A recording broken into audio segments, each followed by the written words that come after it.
So I'm making some pie crust for a quiche. And one of the things that I think is helpful to understand about how any kind of flaky pastry works is that the bigger you leave your pieces of fat, the more flaky the pastry is going to be, but the less sturdy it's going to be. So when I make pie dough for almost any pie, like a fruit pie, I leave my butter pretty big. I kind of flatten it between my fingertips and leave some pretty big pieces in there.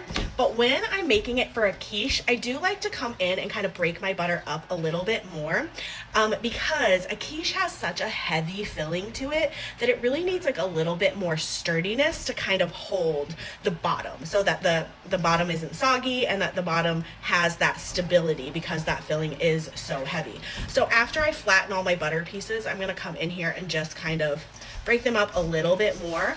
I like it to look kind of like a crumbly, coarse cornmeal, with most of the pieces being more like the size of, it's bigger than peas, but like maybe a little bit smaller than like a half walnut size. I don't know, I can't think of something that's the right size, but this is kind of the texture that I'm looking for when I'm making a quiche.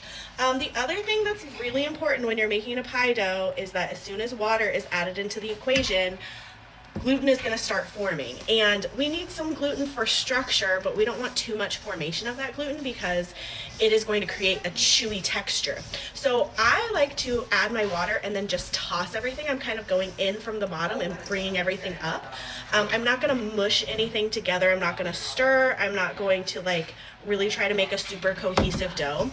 If you want a full detailed tutorial on making a pie crust, I have like a really long video, it's like 10 minutes long, where I make the dough, I roll it out, I do some blind baking, I do like the whole process. It's on my page. I'll pin it to the top of my page so you can find it.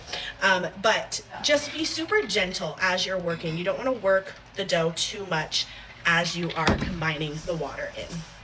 So this is what I like the texture of my pie dough to be after I'm finished adding in all my liquid. It should just be in really big clumps. It shouldn't be smooth. It shouldn't be super cohesive. I am going to bring it together a little bit on the counter to make it, a texture that I can roll out. But this is perfect.